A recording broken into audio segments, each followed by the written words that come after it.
Deus, querido Pai, obrigada, Senhor, por mais esta oportunidade que estamos tendo de aqui nos encontrarmos. Que essa reunião, portanto, transcorra em clima de muito aprendizado para todos nós. Obrigada, Senhor. Graças a Deus e que assim seja. E com vocês, Rogério Alves. Vamos lá. É um prazer estar aqui, né? Sueli me contratou, né? Sueli me contratou para estar aqui no lugar dela. Falou que vai assistir, que se não ficar bom vai brigar comigo. Então vamos nos esforçar aí para que essa tarde seja bem agradável. Para aqueles que não me conhecem, meu nome é Rogério. Né? Para aqueles que nunca assistiram uma palestra minha, cuidado. Tá? Cuidado, porque a gente gosta de pensar e gosta de fazer pensar, porque o Espiritismo é assim, né? Essa coisa de falar, o dia que eu não vou lá eu durmo tão bem, o dia que eu vou lá eu durmo tão bem, né? Cuidado, porque a gente faz pensar e faz perder o sono. Em vez de dormir, a pessoa fica contando as réguas do forro, né? Meu quarto lá é forrado. Às vezes eu passo lá horas contando quantas réguas tem, pensando no que ainda é necessário fazer. Nós vamos falar com vocês hoje, para mim principalmente, sobre o pensamento espírita e o pensar espírita. O pensamento espírita é tudo aquilo que a doutrina espírita nos oferece, né, como proposta, como conceito, como valores, como paradigmas, como base de sustentação para os nossos pensamentos, para as nossas ações. E o pensar espírita é aquilo que acontece com a gente depois que nós conhecemos o pensamento espírita. Porque ele há de fazer uma transformação em nós. Porque o banco da casa espírita é complicado. Né? Você vai assistindo a palestra, quando eu comecei a frequentar o movimento espírita, e as palestras lá uns 30 anos atrás, talvez um pouquinho mais, eu começava a desconfiar da minha sogra. Porque o orador começava a fazer a palestra, olhava para mim e falando de coisas que eu sentia, de coisas que eu precisava cuidar. Eu falei, só pode ser minha sogra. Minha sogra frequentava a mesma casa, né? Mas não, é porque o pensamento espírita, ele é tão amplo. E nós, apesar de um ser diferente dos outros, nós viemos do mesmo lugar. Estamos indo em direção ao mesmo lugar. Por isso nós somos, no fundo, tão parecidos. E às vezes a gente acha que o orador está fazendo palestra para a gente, né? Depois de um certo tempo eu vi que não, mas continuei a prestar atenção. Né? Domingo, anteontem, eu fiz uma palestra aqui, e eu disse, eu gosto de sentar aí, quando o orador vai falando, eu de vez em quando pego o celular, alguém pode olhar e falar assim, poxa, mas está pegando o celular no meio da palestra? E eu anoto o que o orador falou. Quando eu não concordo, ou não entendi, ou li e entendi outra coisa, eu anoto para chegar em casa e dar uma olhada. Então hoje nós vamos falar desse pensamento espírita e, consequentemente, do pensar espírita. O que esse pensamento, trazido por Kardec e os espíritos superiores, fazem com o nosso pensamento, com a nossa forma de pensar, com a nossa forma de agir, com a nossa forma de ver, enfrentar e lidar com a vida. E esse processo é um processo que começa no Espiritismo, para muita gente, infelizmente, nos livros. Não tem outro jeito de você conhecer a doutrina espírita. Você pode assistir 300 palestras. Você vai formar uma colcha de retalhos. Sabe aquelas colchas de retalho antiga? E hoje virou moda novamente, né? São bonitas. Você viaja aí para Minas, aí você vai lá para Tiradentes, para Ouro Preto, Mariana, e você acha muito ainda para comprar, são lindas. Mas é um quadrado de cada cor ou um misto de quadrados diferentes ou retângulos diferentes. E assim é o nosso aprendizado através das palestras no Centro Espírita, que serve para mexer com a gente, para colocar a gente diante daquela proposta e não concordando com aquela proposta, ou concordando com aquela proposta e gostando, para a gente ir aos livros, para conhecer profundamente a doutrina espírita. Onde conhecer a doutrina espírita? Fácil. Né? São poucos livros, né? As obras fundamentais lá em cima e mais obras póstumas, mais o que é o Espiritismo. Então nós vamos ter lá 7 obras, as 5 fundamentais, o livro que é o Espiritismo, mais obras póstumas, que são as anotações de Kardec. Sabe quando a gente escreve, quando a gente está estudando alguma coisa, a gente vai anotando algumas coisas e guardando na gaveta para depois, quando tiver um tempo, e às vezes acontece como aconteceu com Kardec. Não teve tempo, ficou na gaveta, os amigos reuniram tudo aquilo ali e publicaram obras póstumas. Então nós vamos encontrar ali as obras, embaixo ali as revistas espíritas, parece até que ele não tinha muito trabalho. Eu fico assim impressionado quando eu mesmo falava que eu não tinha tempo para estudar. Ele não só trabalhava, né, ele era professor, ele era contador, ele era administrador de empresa, como ele fez as 5 obras fundamentais da doutrina espírita. Eu fico pensando, sem WhatsApp, sem internet, sem e-mail, sem arquivos em PDF, manuscrito, cartas. E aí eu leio lá que ele escrevia e recebia correspondência, gente, de mais de 1000 núcleos espíritas. Ele se correspondeu com mais de 1000, para ficar mais fácil, centros espíritas espalhados pelo mundo. Núcleos que estudavam, que ajudaram na codificação, e aí ele, achando que tinha pouco trabalho, falou, então, paralelo a isso tudo, eu vou escrever a revista espírita, vou estruturar a revista espírita, que eram cartas que eles recebiam, que ele recebia e os amigos, né? Olha, aqui na minha, você está falando espiritismo, aqui na minha cidade, toda noite jogam pedras na casa de fulano. Será o que é?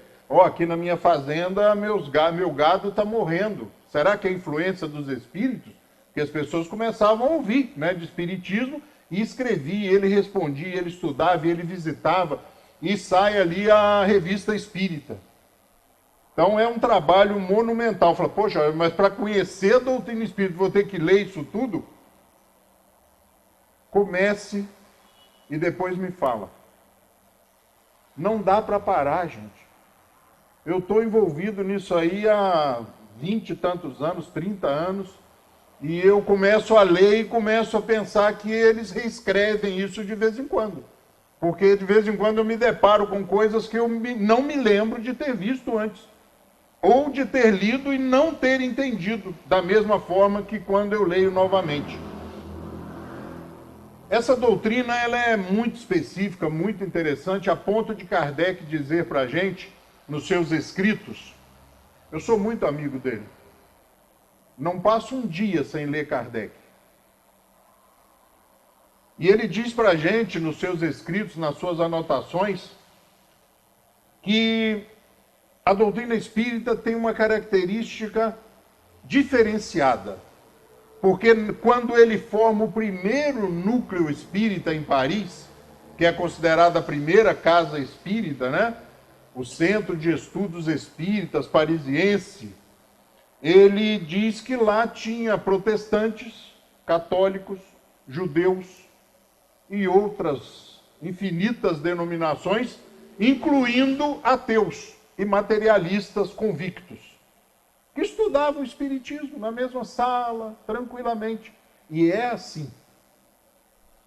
Se você pega um texto, e eu tenho essa experiência nas redes sociais, publica um texto de Kardec sem a denominação de Allan Kardec ou qualquer ligação com o espiritismo, você recebe um monte de like e um monte de comentários positivos de infinitas pessoas que você sabe que não são espíritas.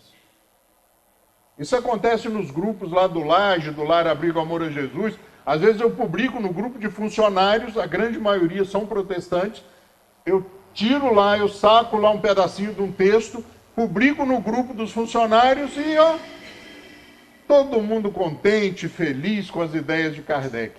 O que muitas vezes impede de nós olharmos para o espiritismo com a lente certa é o preconceito gerado e trazido pela ignorância, a ignorância do ignorar, do não conhecer. Por isso eu aconselho, se nunca estudou, se nunca começou, comece pelo livro que é o Espiritismo.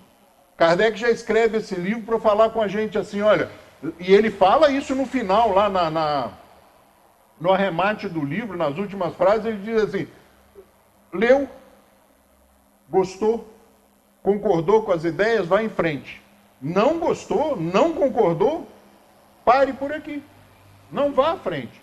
Porque a doutrina espírita se presta àqueles que ainda não encontraram, aqueles de nós que ainda não encontraram as respostas para essas perguntas que não param de nos incomodar, principalmente à noite, né? Então Kardec começa a falar da doutrina espírita, ele diz assim para a gente, a crença no espiritismo só é proveitosa para aquele de quem se pode dizer, hoje está melhor do que ontem. É uma doutrina incitadora, provocadora. Ela faz com que nós repensemos os nossos valores. A primeira vez que eu falei no Centro Espírita Friburguense deve ter uns...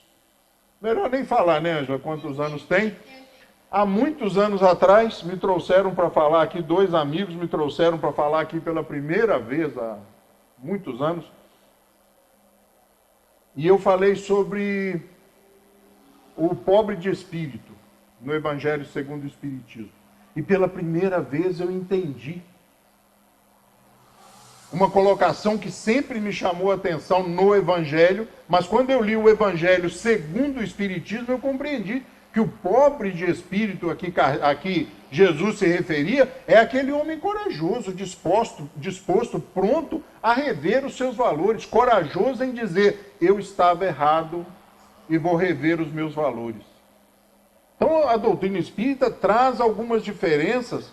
Eu costumo dizer que o espiritismo são luzes novas, lentes novas sobre o Evangelho. Você começa a ver o Evangelho com outra lente. Sabe aquela miopia, aquele astigmatismo danado, né? Eu uso óculos desde os 14 anos de idade. Eu tenho um astigmatismo muito alto, que você tira o óculos e as letras começam a se abraçar, elas começam a andar na página. O Espiritismo funciona mais ou menos assim, você lê o Evangelho e fala assim, isso aqui não é para mim. Isso era para Pedro, para Tiago, para não sei quem, né? Não é para mim. Isso era para Agostinho, não é para mim. Isso aqui é longe, isso é histórico. E a gente costuma, como discurso, dizer, quem sou eu? Né? Mas quando você estuda o Espiritismo, acende uma luz, a lente, os óculos são perfeitos e você começa a ver, eu acho que isso funciona. Vou experimentar. A doutrina espírita é uma doutrina de experimentação. Vê se dá certo, experimenta em você, naqueles que convivem com você, na sua casa. Né? A gente tem mania de experimentar bem longe, né? Ah, se fulano tivesse vindo nessa palestra hoje, olha, chega em casa, né, fala, pena que você não foi hoje. Às vezes é pra gente mesmo, né? E aí eu vou pegar Kardec novamente, ele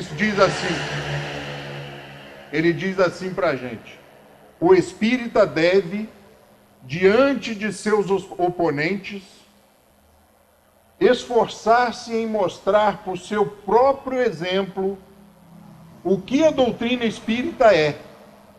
Não basta dizer-se espírita. Aquele que o é de coração prova-o por seus atos. E isso está lá, pessoal, na Revista Espírita de 1867. Né?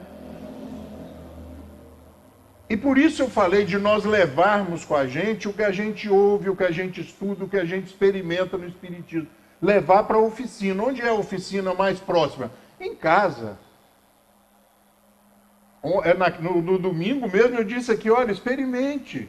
Dê a outra face em casa. Eu sei que na casa da gente, na casa de vocês, ninguém fala alto, ninguém perde a calma, né? Ninguém bate porta.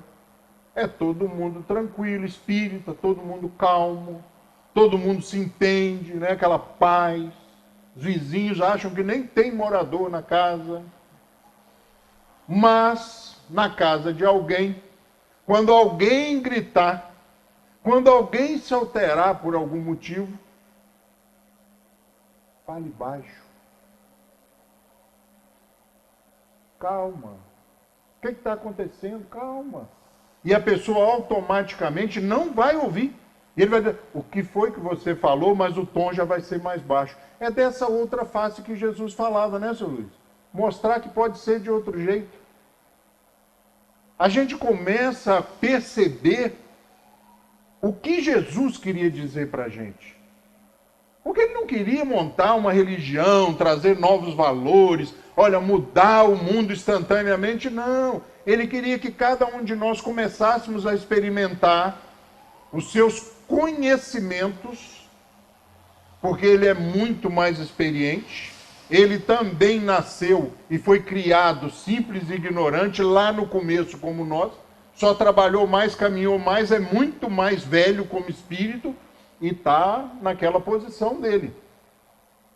E ele nos conhecendo, ele diz, olha, vou falar para eles, para cada um, e começando a fazer.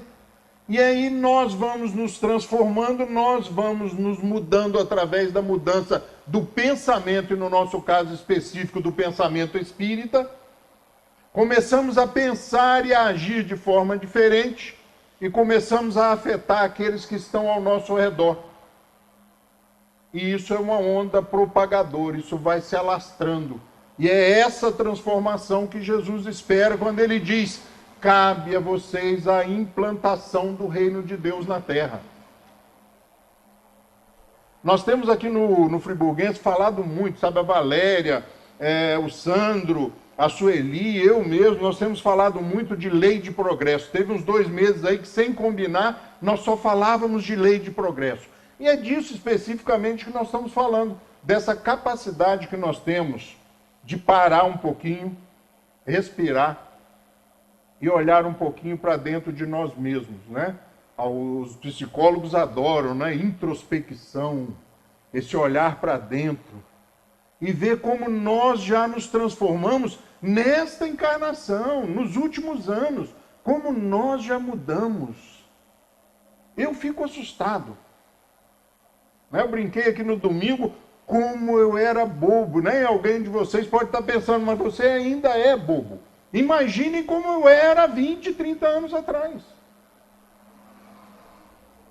Então essa lei de progresso, ela nós estamos submetidos a ela. E vamos crescer, e vamos evoluir. E se o progresso chegar e nós ficarmos muito renitentes, né? Aconteceu isso com a informática. Né? Durante muito tempo, não, eu não gosto de celular. Não, esse negócio de e-mail eu não tenho. Hoje o que aconteceu? Você vai ao banco, se não conhecer um pouquinho de autoatendimento e ter uma noção básica de internet, tem que esperar a moça para te atender, ou para te auxiliar. E daqui uns anos nem a moça vai estar lá. Ou seja, a lei de progresso vai nos empurrando, vai nos motivando, né? A mudar e a aprender. Nós vamos perceber que o progresso intelectual, quando você começa a estudar a doutrina espírita, ele começa a falar alto, né? Eu brincava com Armando Aragon, que era muito amigo assim, de estudos na Casa Espírita, dizia, Armando, eu consulto mais o dicionário do que leio as obras de Kardec. Né? Traduções, né, de um francês totalmente clássico e erudito para um português feito pelo Dr. Guilom Ribeiro. Guilom Ribeiro era nada mais, nada menos do que o secretário de Rui Barbosa. Então dá para imaginar, ele escrevia discursos para Rui Barbosa ler. Então traduziu de um francês clássico, erudito, totalmente acadêmico, que é a escrita de Kardec, para um português purista. Iniciozinho do século XX. E eu passava mais tempo no dicionário do que lendo realmente as obras. Porque se eu fosse em frente, eu não conseguia entender. Então o Espiritismo faz inclusive isso com a gente. Faz com que o nosso vocabulário se amplie, com que as estruturações de frase comecem a ficar mais harmoniosas, com que nós percebamos a necessidade de estudar um pouquinho mais. Olha só isso já começa a transformar a vida da gente. Só esse interesse pela leitura, pela simples leitura, né? Não é mais para passar no Enem. Não é mais para fazer prova, não é para fazer resumo. Né? Porque o Clóvis de Barros Filho costuma dizer, a gente lê o Machado de Assis, né? Eu li o Alienista para fazer prova. Agora eu voltei lá e li o Alienista por prazer. Por quê? Porque eu comecei a estudar. Porque eu peguei gosto pela leitura. Eu me viciei em leitura. Eu gosto de ler. E quando eu não posso ler, eu viajo muito. Eu não posso ler porque às vezes eu viajo dirigindo. Audiobook. Audiobook no carro. Eu li através de audiobook agora em 2022 2 livros. O Vermelho e o Negro e 1984.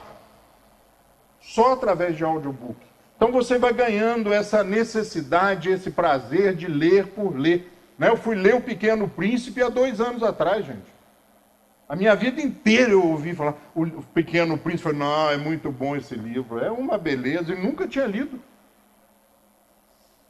Tentei ler Shakespeare há uns anos atrás, há uns 20 anos atrás, falei, não dá, é chato. Agora li a obra completa. Ganhei uma caixa de presente dos filhos, ganhei uma caixa com a obra completa. Esse processo da intelectualização, por quê? Porque ele vai desenvolver em nós, segundo o Espiritismo, os valores morais. O que são os valores morais? Eu vou trazer do Espiritismo. O que o Espiritismo diz sobre valores morais? A gente estuda o Evangelho e ouve muito, né? Olha, o aprimoramento moral. Jesus nos chama ao melhoramento moral, a apoiar os valores morais. O Espiritismo nos diz assim, que definição se pode dar à moral? Está lá no Livro dos Espíritos, na pergunta 629. Então Kardec pergunta, que definição se pode dar à moral? E os Espíritos respondem, a moral é a regra da boa conduta e, portanto, da distinção entre o bem e o mal. Funda-se na observação da lei de Deus. O homem se conduz bem quando faz tudo tendo em vista o bem e para o bem de todos, porque então observa a lei de Deus. Eu tenho uma outra colocação dos valores morais. Valores morais você constrói, abraça, adota para você mesmo, e são valores inegociáveis. Você não faz, você não vai contra eles, nem se fosse invisível. Porque muitas vezes nós abraçamos alguns valores porque tem a plaquinha lá, cuidado, ou atenção, sorria, você está sendo filmado. Valores morais são aqueles que você não negocia, não tem argumentação que faça você atropelá-los. E aí nós vamos encontrar lá na 780 também do Livro dos Espíritos o seguinte, o progresso moral é sempre acompanhado do intelectual? E os Espíritos vão responder, é a sua consequência, ou seja, são 2 asas, né? Os Espíritos e os nossos mentores, amigos espirituais costumam dizer que são 2 asas. A evolução intelectual e, consequentemente, a evolução moral. Porque você passa a saber escolher. Você começa a ter bases e subsídios para escolher, para entender a diferença entre o bem e o mal. Na 780A, eles dizem assim, Kardec não fica satisfeito com a resposta anterior, né? Kardec pega é a sua consequência, mas nem sempre o segue imediatamente. Kardec, vou fazer mais uma. Né? E faz a 780A e diz assim, como o progresso intelectual pode conduzir ao progresso moral? Ou seja, eu não entendi bem esse negócio. Como é que o progresso intelectual pode conduzir ao progresso moral? E os Espíritos respondem, tornando compreensíveis o bem e o mal, o homem pode então escolher. O desenvolvimento do livre-arbítrio acompanha o da inteligência e aumenta a responsabilidade pelos atos. Eu já não posso errar mais porque eu sei que estou errado. Mas existe um processo de transição aí, que eu costumo brincar, que é o prazer advindo da contravenção, ainda em muitos casos é maior do que o cumprimento da lei. E aí a gente Chega em casa, toma um banho, troca de roupa, assiste o jornal, faz alguma coisa, estuda, lê e tal, e deita e o travesseiro começa a espetar. Porque a gente sabe que fez errado. A gente sabe que tratou aquela pessoa de forma equivocada. A gente sabe que houve uma contravenção desses valores éticos e morais. Porque a gente já sabe. E daí em diante fica mais fácil a transformação, porque isso vai virar um incômodo. Né? Vocês devem lembrar de uma frase muito difundida, né? Principalmente na música, né? Sentimento ilhado, morto e amordaçado, volta a incomodar. Não, isso eu não faço mais, que isso? Superei, não, isso aí não, antigamente eu fazia. Aí a gente dá aquela derrapada e fala assim, poxa, tá aí de novo. Mas isso vai criando na gente uma sedimentação desse desagrado, desse descontentamento com a gente mesmo, e a gente acaba mudando, transformando esses valores em valores morais. E aí Kardec não fica satisfeito e faz a 780b, porque os povos mais esclarecidos são, muitas vezes, os mais pervertidos. Gente, isso é lá no século XIX, hein? Isso é lá no século XIX. E os espíritos respondem para ele, o progresso completo é a meta, mas os povos, como os indivíduos, o alcançam apenas passo a passo. Enquanto o sentido moral não estiver plenamente desenvolvido, eles se servem de sua inteligência para fazer o mal. O moral e a inteligência são duas forças que se equilibram apenas com o tempo. Ou seja, olha, e aí Deus, onisciente, vou fazer esse pessoal logo imortal, porque eles vão levar muito tempo para equilibrar esses dois valores, o intelectual e o moral. E aí nós somos espíritos imortais, temos a oportunidade de reencarnar quantas vezes forem necessárias, preciso. E nós vamos crescendo e transformando e construindo a nossa individualidade. Né? Individualidade lá na espiritualidade, porque fala assim, olha, eu tenho uma dúvida nesse negócio de reencarnação. Se eu escolhi mesmo, se eu posso escolher, por que eu escolhi nascer aqui? Eu não ia escolher.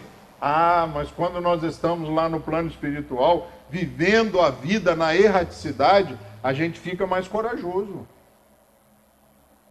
Porque nós não dispomos somente da nossa personalidade atual, somente o que nós sabemos, vemos e aprendemos aqui nessa encarnação. Nós não esquecemos momentaneamente tudo que nós já vivemos? Quando você desencarna, você começa a acessar todo esse manancial de experiências. E aí você desfruta da sua consciência, da individualidade, ou seja, a soma do Rogério, quando eu fui Maria, quando eu fui José, quando eu fui Pedro, quando eu fui para aí atrás. Né? Inúmeras, milhares de encarnações.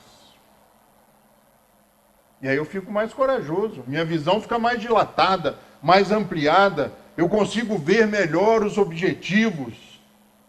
E aí eu começo a fazer escolhas baseadas na minha necessidade individual, na minha necessidade de crescimento individual, onde nós escolhemos nascer e viver onde nós nascemos e vivemos.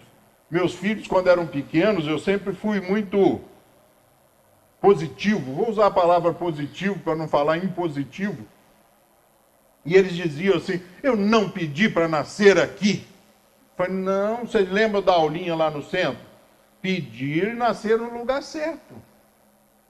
Chegaram todo contente um dia, pai, fulano e ciclano, os primos, moravam do lado da minha casa, estão aprendendo a dirigir aí na rua.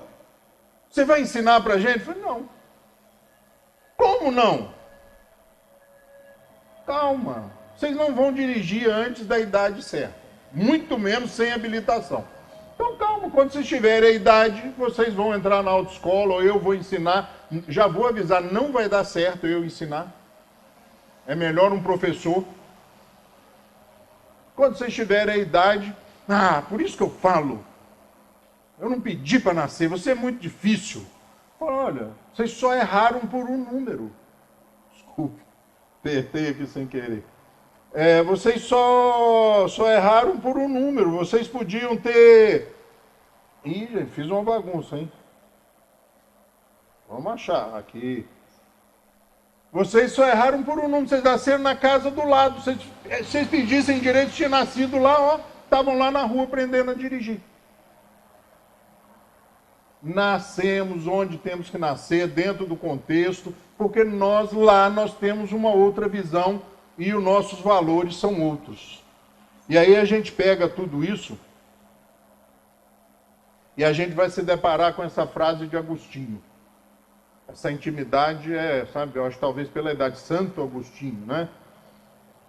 Ama e faze o que quiseres. Por que Jesus falava mais para a gente? Por que ele continua falando mais para a gente? Ama, aprende a amar, cultiva o amor. Aí Agostinho interpreta isso, traduz e fala assim, você quer ser livre, quer fazer o que você quiser? Ama e faz o que quiseres. Por quê? Porque quem ama não erra. Quando você ama, você não passa pela sua cabeça a tentar de qualquer forma com aquela pessoa. A proposta de Jesus era o quê? Aprende a amar todo mundo, extrapola os limites, né? Extrapola as fronteiras da casa, aprende a amar lá fora. Correm, chegam a Jesus e dizem, Senhor, Senhor, sua mãe e seus irmãos estão aí. Vieram tomá-lo, eles foram lá para buscar, eu falei, esse cara está louco, né? Vão lá pegar ele e levar ele para algum lugar. E ele pergunta, quem é minha mãe, quem são meus irmãos? As pessoas dizem, nossa, mas que coisa! Colocou a mãe e os irmãos, disse, que isso? Não, ele não mexeu com a mãe e com os irmãos que estavam lá fora. Ele elevou todo mundo que estava ali ouvindo ele ao mesmo nível de amor que ele tinha pelos irmãos e pela mãe. E esse é o amor de Jesus.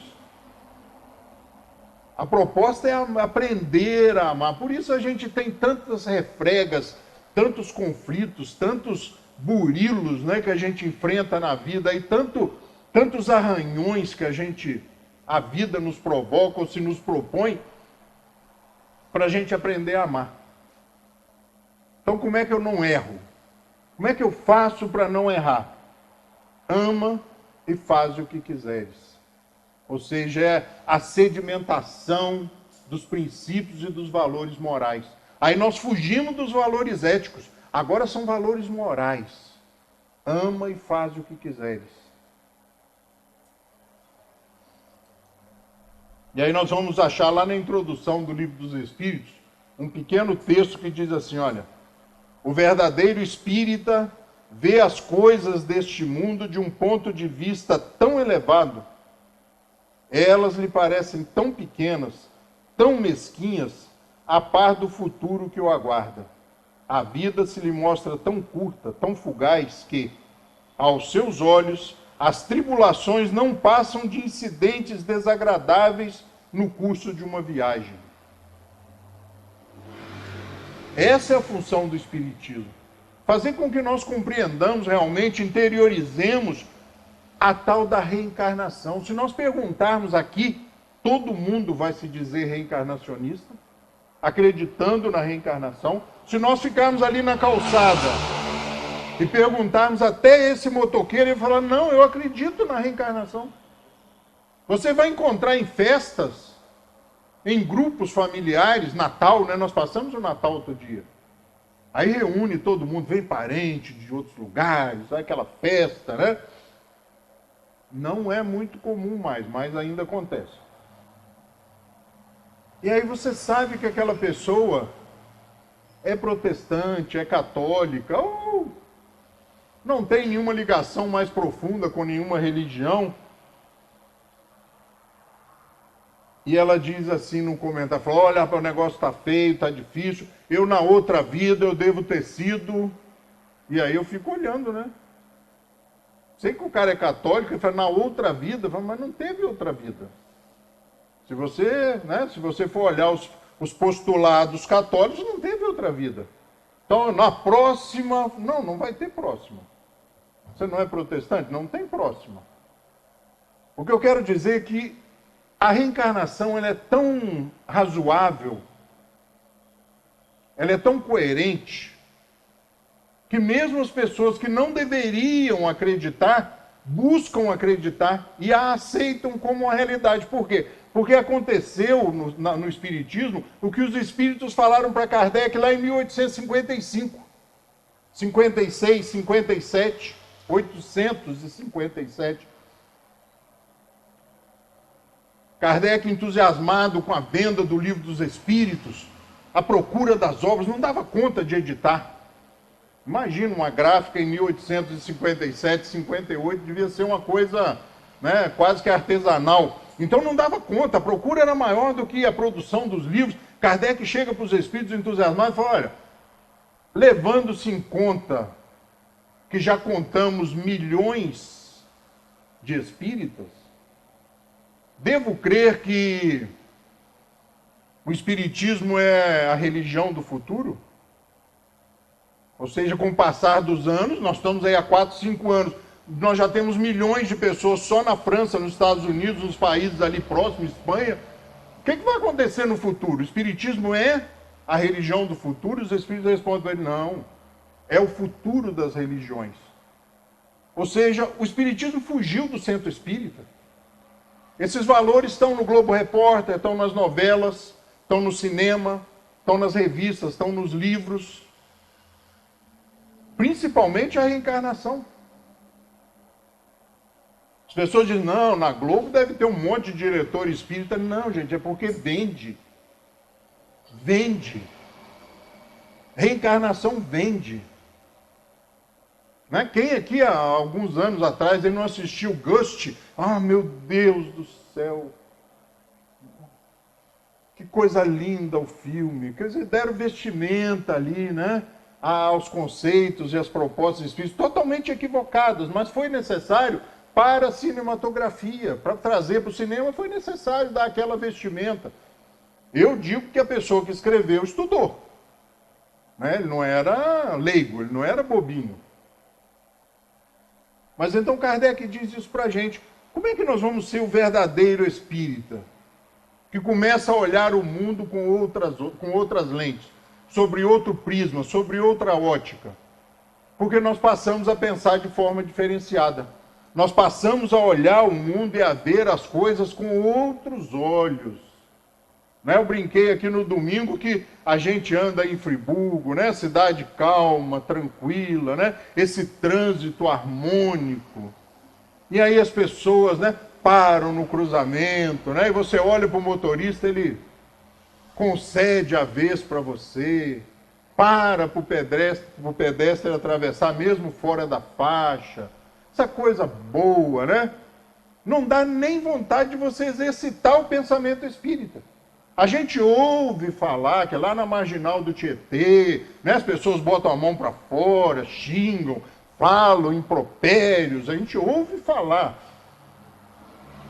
E aí você pensa, quando for a São Paulo, de forma espírita. E não responde, A pessoa está exaltada, ela está fora, como diz, fora da casinha. Então deixa para lá. E as coisas saem tanto de dentro do centro espírita, e a gente não consegue percebê-las lá fora, que olha essa tirinha que eu trouxe. É lógico que não deve dar para ler aí para vocês. Ele diz assim, olha, todos nós vamos morrer um dia, Snoopy. Aquele pensamento positivo, 8 horas da manhã de segunda-feira, tendo que trabalhar, o cara fala, Snoopy, olha, todos nós vamos morrer um dia. E aí o Snoopy responde para ele, é verdade, mas em todos os outros dias não. Isso é pensamento espírita. Eu vou morrer, Porque primeiro a gente começa a morrer. A gente começa a estudar o espiritismo, começa a achar que vai desencarnar. E só depois de muito tempo a gente começa a compreender que vai realmente desencarnar. Então ele diz, olha, todos nós vamos morrer um dia, não é aquela coisa trágica. É verdade, mas em todos os outros dias não. Esse é o pensamento espírita prático. Vai acontecer, mas ainda não aconteceu. Ah, vai vir um planetinha, não sei o que, e vai bater na Terra. Daqui quanto tempo? Ah, daqui 2 meses. Vamos continuar vivendo os 2 meses. Até porque nós somos espíritos imortais. Se bater e destruir o planeta, ó, eu nasço em outro planeta, em outro lugar. Espírito imortal. A gente, sabe, a gente não consegue pensar. Esse processo da reencarnação é uma coisa louca. Eu contei aqui no domingo, né? Vou contar rapidamente, porque o relógio aqui no centro anda muito mais rápido que lá em Conselheiro. Primeira vez que eu fui a um centro espírita foi levado. Minha sogra ou minha futura sogra, você não desagrada, né? Depois de casado, você começa a ficar até mais corajoso. Mas antes você quer ficar bem na foto, e ela me levou ao centro espírita porque eu não estava me sentindo bem. 19, 20 anos de idade. O cara não se sentindo bem é grave. E aí ela me fez ir ao centro espírita. E eu nunca tinha entrado no centro espírita. A Ângela conheceu o processo, né? Existia um processo aqui antigamente que chamava receituário. Você ia lá e conversava com uma médium e um espírito te respondia, te aconselhava e por aí em diante. E aí eu entrei num quartinho, pouca luz, num lugar que eu nunca tinha ido. Tinha uma mulher sentada lá num degrau da escada e ela falou para mim com uma voz estranha. O que você veio fazer aqui, meu filho? Foi minha sogra que me trouxe. Eu não tenho nada com isso. É a mesma que lá no começo falei com vocês, ficava desconfiado que ela falava com o orador dos meus problemas para o cara me consertar. O que está te acontecendo? O que está acontecendo com você? Eu falei, olha, estou enjoado, passando mal, dor de cabeça, náusea. Tá feia a coisa, tá ruim já. Umas 3 semanas que eu estou assim e tá muito ruim. Para de ler o livro que você está lendo que você vai melhorar. Quase caí do banco. Mas como? Para de ler o livro que você está lendo que você vai melhorar. E aí eu, né, para perguntar, porque na hora, que negócio é esse? Que livro que eu estou... Como é que você sabe que eu estou lendo um livro, né? E ainda mais um livro específico. Para de ler o livro porque você é um dos personagens desse livro e isso está mexendo com seus arquivos de memória. De outras encarnações. Eu nunca tinha ouvido falar em reencarnação, gente. Nunca tinha ouvido falar em Allan Kardec na minha vida. E eu fui embora do centro espírita convicto. Pensando assim, falar, agora eu morro, mas eu leio esse livro até descobrir. E fui embora e comecei a estudar o espiritismo. E aí eu ouvi falar em reencarnação pela primeira vez, né? Legal. Como é que funciona isso, minha sogra? Toma aqui. Pá, pá, pá. E eu lia, não, eu devorava. Aos 19, 20 anos, menor, né? E jovem sem causa, eu morava num sítio. Fora da cidade. Radical. Sem energia elétrica. E eu lia. Lia. E todo sábado eu trazia de volta o dever de casa, falei, esse já foi, manda outro. E comecei a estudar. E rapidamente, gente, rapidamente, eu peguei o livro, coloquei na estante, ele está lá até hoje, isso é 1983, coloquei na estante e deixei lá, sabe por quê? Porque o nome do livro era Memórias de um Inconfidente, Confidência Mineira. E eu já comecei, nasci em Minas, mudei para Friburgo só lá pelos 10 anos de idade. Se eu sou um personagem desse livro, no mínimo Tiradentes. Já fiz as contas, comecei por baixo. E comecei a estudar o espiritismo. E aí comecei a aprender que o espírito não retrograda. Tudo que nós aprendemos fica para sempre. Ou seja, nós não pioramos. Aí eu já dei uma desacelerada. Foi talvez Tomás Antônio Gonzaga. Eu não sei nem falar. O homem era um poeta, era um literato, era um purista da língua portuguesa, não dá certo. Bárbara Eleodora. Aí eu já sabia que podia nascer como mulher também, já tinha aprendido. Comecei a ler e aprendi. Também uma purista, uma poetisa. Fiz mais umas contas, não deu certo, eu falei, vou parar por aqui. Guardei o livro, porque o resto do livro eram conspiradores, covardes, delatores, traidores, conspiradores contra os próprios amigos. E falei, deixa esse livro quieto. Aprendi sobre reencarnação um pouquinho. Mas o livro está lá. O livro está lá e os livros estão lá. E eu disse no final da reunião de domingo que o Espiritismo mudou a minha vida. Porque tinha tudo para dar errado, gente. Aos 16, 17, 18, 19, tinha tudo para dar errado. E aí, como nada acontece por acaso, passa mal porque está lendo um livro, vai na casa do Espírito. Então o nosso destino... Não existe determinismo. Nós procuramos mesmo por motivos diferentes, porque quando nós dormimos, nós nos desprendemos do corpo e assimilamos ou assumimos um pouco da nossa individualidade, e aí a gente pensa de forma mais corajosa. E talvez eu tenha procurado tudo isso como solução para o que eu sabia que poderia acontecer, dar errado. E aí eu encontrei um amigo, sabe? Porque hoje eu lido com Jesus vis a vis. E parei de pedir coisas para ele há muitos anos. Comecei a propor. O que tem para fazer aí? Onde é que eu posso ajudar? O que dá para fazer? Porque eu comecei a perceber que, consequentemente, quando você começa a olhar para grandes e reais problemas, os seus começam a diminuir. Quando você enfrenta grandes conflitos, os seus ficam meio insignificantes. Não tem terapia melhor, embora eu faça terapia. O Espiritismo não dogmatiza. É uma doutrina de aprendizado, de verdades. Só acredite naquilo que você possa compreender. Isso são os espíritos que dizem. Não é uma seita nem uma ortodoxia.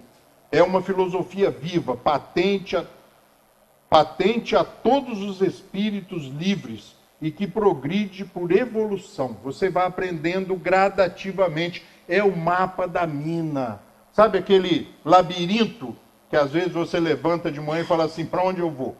O que eu vou fazer? Como é que eu vou resolver esse pepino? Não vai ter jeito. O Espiritismo começa a te dar. Principalmente se você fizer uso do sono inteligente. Antes de dormir, desliga a televisão, porque depois que criaram o timer, isso é uma perdição, gente. Você calcula, fala, com o sono que eu estou, vou colocar 30 minutos. E dorme com 15. Ou seja, você é atropelado pelo sono. O sono inteligente, segundo os espíritos ensinaram para Kardec, e ele nos ensinou, é você desligar a televisão, se preparar para dormir. E eu costumo dizer assim, amigo espiritual, conversei com ele agora mesmo, quando a Ângela estava fazendo aqui a prece inicial. Falei, vou falar, você me ajuda aí, tenha pena das pessoas que vão assistir, me ajuda, coordena os pensamentos para não virar uma bagunça na minha cabeça e eu estragar o trabalho. E eu digo para ele assim, olha, vou dormir agora, fica aí do lado vigiando, porque se você não me segurar, você sabe que eu vou para lugar onde eu não deveria ir. Vou fazer coisas que eu não deveria fazer. E tem funcionado. E de manhã você acorda e fala assim, já sei como é que eu vou resolver aquele que eu não sabia que ia resolver. Não tinha solução aquilo aí. Eu já sei como é que eu vou fazer. Eu sou fogo, né? Nossa Senhora, como eu sou bom.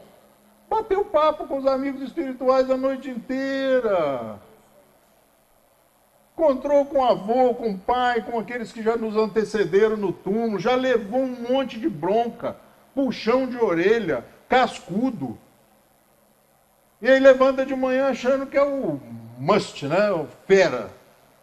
O Espiritismo coloca na mão da gente o leme, sabe? A gente toma o leme da vida e começa a escolher, a fazer escolhas de acordo com os nossos pensamentos. O Espiritismo funciona sobre o Evangelho como um farol, norteando a nossa caminhada, norteando a nossa viagem. é muito mais fácil. A gente é avisado, a gente se deixa avisar, a gente prevê que há um rochedo, há um arrecife. Ali tem perigo, não passa ali. Não passa ali, não vá ali, ali tem perigo. E a gente começa a correr menos riscos, ou pelo menos os riscos desnecessários. Quando você começa a transferir, ou a transformar, ou a traduzir o pensamento espírita, e isso faz com que você comece a pensar de forma espírita. Para a gente encerrar, fiquem tranquilos, não vai até as 4, a Ângela falou que eu podia ir até as 4h30, mas eu vou parar agora. O Espiritismo é ao mesmo tempo uma ciência de observação, ele é ciência, e a parte científica da doutrina espírita está no livro dos médiuns, não na Gênese, como muita gente pensa. Filosofia no livro dos Espíritos, ciência no livro dos médiuns, e religião, ou consequentemente valores morais e religiosos, no Evangelho segundo o Espiritismo. O Espiritismo é ao mesmo tempo uma ciência de observação e uma doutrina filosófica. Como ciência prática, ele consiste nas relações que se podem estabelecer com os espíritos. E a gente, na maioria das vezes, tem medo dos espíritos. Então a gente não vai estabelecer nenhum contato com ele. Como filosofia, ele compreende todas as consequências morais que decorrem dessa relação. Allan Kardec. E eu queria dizer para vocês, sejam bem-vindos ao Espiritismo. Sejam bem-vindos à ideia do Espiritismo sem o igrejismo, sem o religiosismo, sem o petitório. O dia que eu vou lá no centro, eu fico bem. Aprenda a criar essa atmosfera na sua casa. Você vai ficar bem uma vez só por semana? Durante 50 minutos? Não, faça isso todo dia. Faça isso 2 vezes por dia. Faça isso 3 vezes por dia. Aquela água que eu pego lá no centro, olha, aquilo, aprenda a fluidificar a água.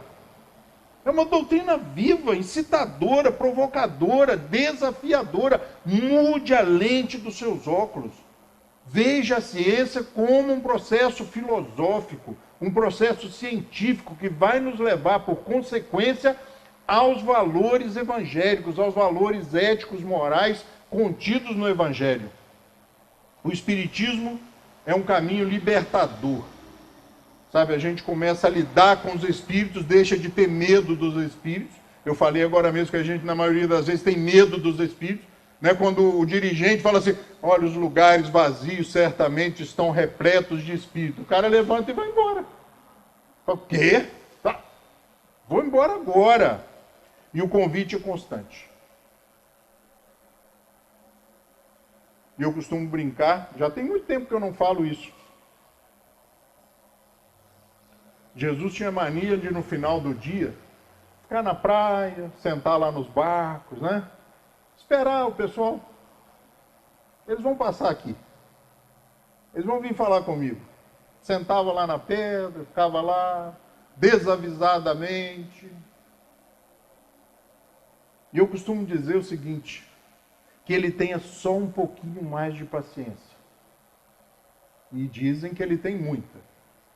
Mas a gente nem precisa de muito, porque a gente está ficando esperto. E quando ele menos esperar, nós não estaremos mais buscando-o, querendo.